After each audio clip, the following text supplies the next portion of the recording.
That is one of those things. When things get too heavy, just call me helium. Now, back to Sports 56 Happy Hour on Sports 56 and 98.5 FM. This hour is brought to you by Tito's Vodka. Here once again, Johnny Radio.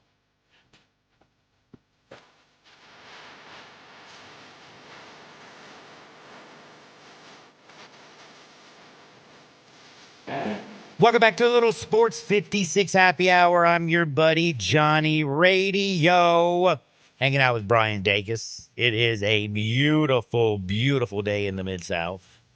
I'm very excited because it's after 12 o'clock. That means we're talking Ole Miss sports with Evie Van Pelt on this wonderful Thursday. And it's beautiful here in Memphis. And me and Dacus were talking this week on Hardwood about a crazy man in Memphis who had a 5-foot snake. That's right. He walks into was it a gas station? That's right. Walks into a gas station and he's like, give me your money. Mm-hmm. And he has the snake and he's like trying to scare the dude with the snake. Well, luckily the guy behind the counter had a pistol and he pulled out a pistol and he's like, I squash your snake with my pistol. Guy got arrested, got in trouble. I would be scared to death if there was a snake. Dacus is scared to death if there's a snake. Oh, man. Evie Van Pelt this morning has already been battling snakes down there trying to get her baby birds. Wow. I'm serious as a heart attack. I don't know what it is. They just built different in Texas, man. Me and you wouldn't make it down there, would we, Dacus? Any snakes around, don't care where it is, I don't stand a chance. Not a chance. It's so funny. Evie Van Pelt, by the way, you know she's the founder, the publisher of The Rebel Walk, your number one source for all things Ole Miss sports information. And she joins me now. How are you doing, Evie? I'm doing great. Yes, I'm over here battling things in the Lone Star State. Girl, how are the baby birds? Did the snakes get any of them? Well, I don't want to make anybody sad, but yes, they got he got one, maybe two, but I still have some left in the nest, and I'm really thankful for that because, as I've said before, there's nothing more heartbreaking than seeing the mama and daddy, because they fly up to the nest and feed them and fly off. And when I've had it happen a long time ago, which is why I really started keeping an eye on it, they'd come to the nest and they'd look in and they'd look like, wait, where'd they go? So anyway, but yeah, I still got some. So Baby swallows are safe right now. Yes, battling snakes. On guard. Yes. My goodness, Evie. I'm so glad that you're with me today because I'm excited. I didn't expect to go here, but I just saw my Twitter notification. We're going to talk a little bit about the women's game real quick because did you see Caitlin Clark's deal with Nike by any chance? No, I have not seen it yet. I saw her deal with her team, which, left a little bit to be desired just because the salary structure in the WNBA. So tell me, what is it? Well, now, don't you worry. I have a 100% feeling she absolutely made the right decision by going to the WNBA because she just inked a $20 million shoe deal with Nike. Go, Caitlin, go. Okay, can you believe that? I don't think she's worried about that $76,000 a year WNBA salary then. No, she is not. $20 million, Caitlin Clark. Wow. And this is, I'm telling you right now, I'm not joking, man. I'm buying my daughter some shoes, and I'm going to say, you can't wear them. Save these Johns. These are like these are going to be like the OG Jordans.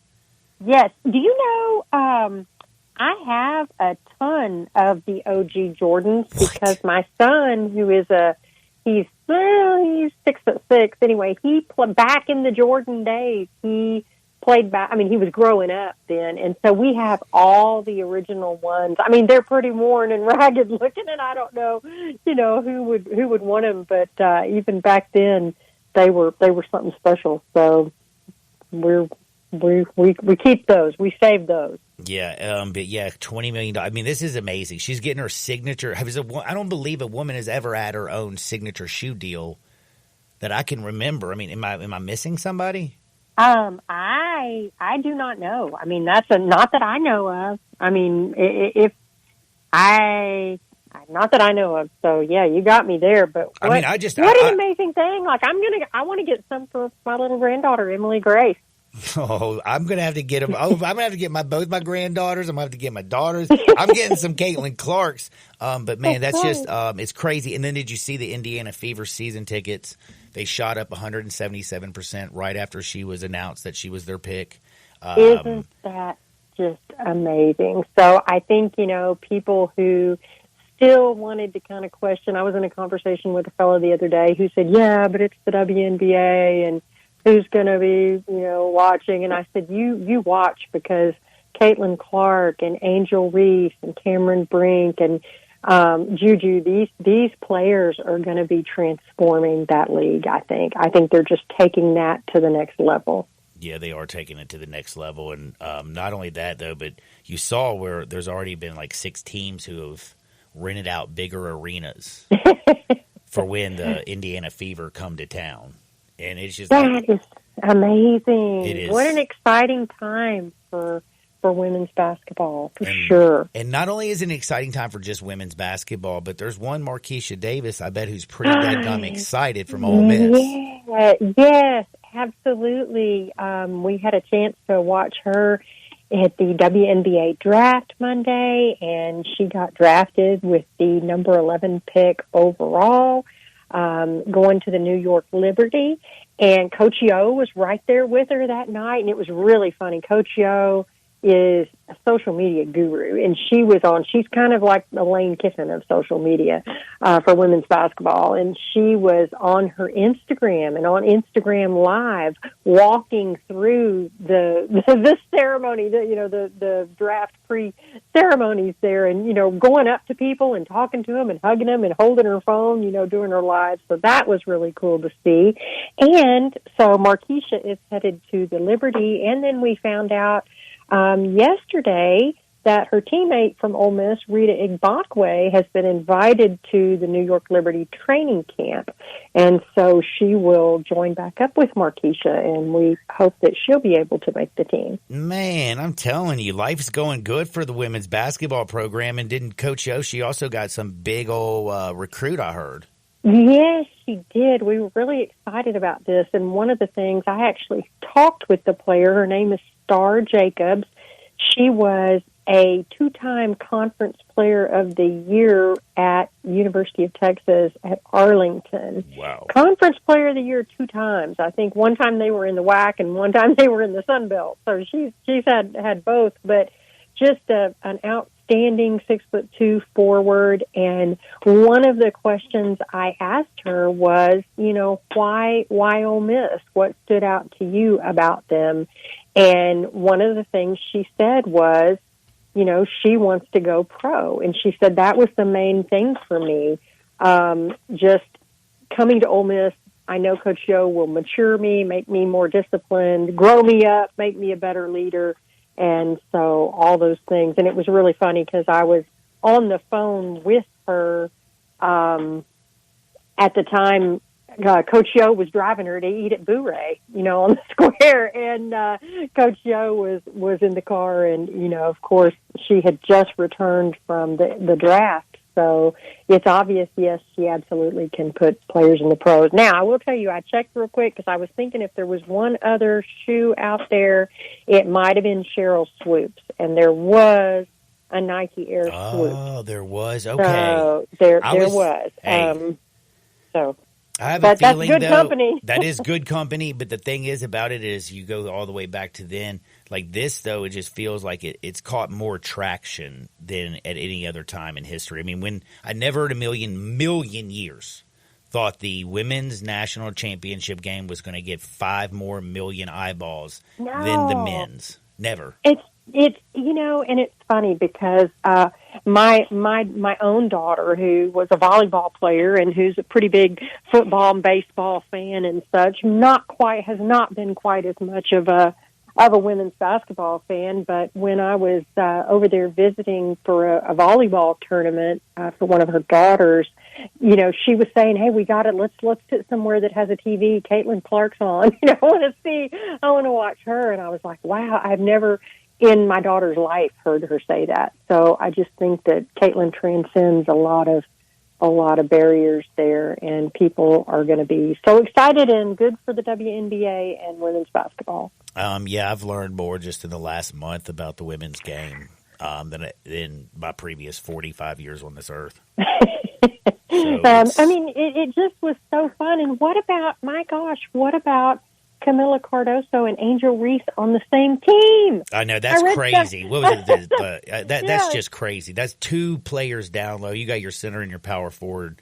Like, that's going to be nasty. I mean, somebody said, because I think they're with the Chicago Sky, and somebody said, no opponent of the Sky, I mean, will they ever get a rebound? Like, how do you get a rebound with those two? So that's going to be something to watch. So I think a lot of people are going to find it interesting when Caitlin's team plays Angels and Camilla's. That'll be fun. Well, one of the busy things that you have to keep up with now is the transfer portal. It's like the new world. I mean, you're doing it with the basketball team, the men's and the women's, the tracker portals for the football team. Everything's gone crazy. We heard now the NCAA basically has come out and said it has approved unlimited transfers. So yes, it's unlimited. You can transfer. And if you're wondering, well, what's the difference with this? All you have to do is look at basically offensive line and Caden Proctor. My man left. He leaves the school for another school. Then the window opens back up. He leaves in the fall after Nick Saban retires, goes to Iowa. A few months later, now he's leaving Iowa and heading back to Alabama. So it literally opens up players to do whatever they want. You know how outspoken Lane Kiffin has been about how he just totally disagrees. Has he talked about the new NCAA ruling at all?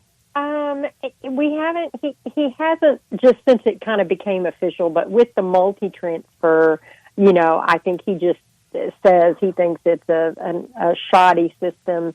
But the yes, unlimited he's going to work. transfer yes. that is going to be broken.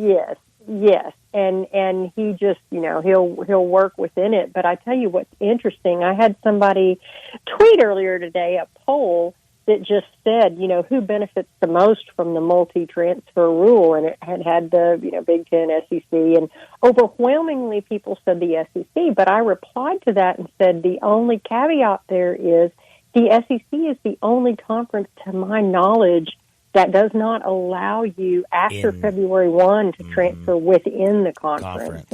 So I don't know if that'll be something the conference will look to change, because that actually would benefit the Big Ten. I mean, if you're an SEC player and you want to transfer out, you're not playing anywhere in the SEC.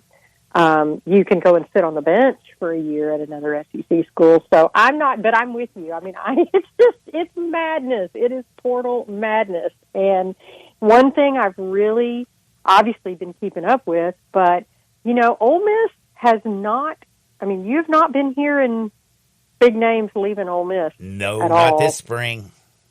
Not this spring. So I know that they're really proud of that and that culture that they've got built there, and the guys, wanting to come back, talking about, Jordan wanting to come back for the quote-unquote last dance season. That's what they're calling it. And oh, my goodness. They're really, I like it. Yeah, I love it. And did you watch any of the Grove Bowl games? Oh, my gosh. Are you talking about like the dunk contest and everything? Yes. Oh, my goodness. Yes. Hey, do you know that there was, I swear, I don't know if it was, I was watching Crane and Company one morning this week. They did like a 20-minute segment on basically what went down in Oxford, from Joey Chestnut eating dogs to the dunk contest to actually the football to basically Lane Kiffin being the mastermind of recruiting and using this as a recruiting tool. So, and then on ESPN, everybody was talking about it. Everywhere I looked, you couldn't miss it. Everybody in Oxford who was down there had a great time and they saw it. I think everybody across the country who was watching any ESPN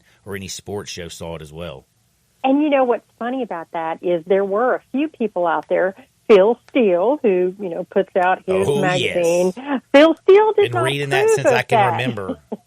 Yes, Phil Steele did not approve of that format and called it, worthless and all sorts. It's hard of for things, him to put his magazine out when he can't actually see them on the football field and get a depth chart. No, he's got some flag football going on, and so Phil did not approve. But I tell you what, the funny thing is, even Phil talking about it, it's Lane Kiffin is getting the publicity out there, and they had a huge number of recruits. We talked to a number of them who were there for their visits, and just they loved it, and they talked about the fun atmosphere of it all, and the team bonding, because players, you had players on the tug of war teams, and you had, obstacle course, and the obstacle course at the end, you got to push Monty and Landry Kiffin in a golf cart, across the finish line. I mean, it was just, really and truly, it was like a really fun circus, and Lane Kiffin was the ringmaster. Man, Lane Kiffin he's just killing it everywhere. If you don't love Lane Kiffin, I don't know what your problem is. Oh, you must be a Mississippi State fan. Oh, speaking of, I don't think they're very happy after last weekend. We haven't had a chance to talk about that baseball Let series. me tell you, Saturday night, I think it was the top of the 11th inning, and the young man from Mississippi State hit that bomb, and they went up by one, and I was like, no way. They just can't catch a break. And then all of a sudden they come back and tie it, and then they walk it off with a bomb in the 12th, and then the next day they go out there and run rule them. I mean, it was just insanity. It was almost like the Grove Bowl games, that whole circus-like atmosphere. Saturday was nuts.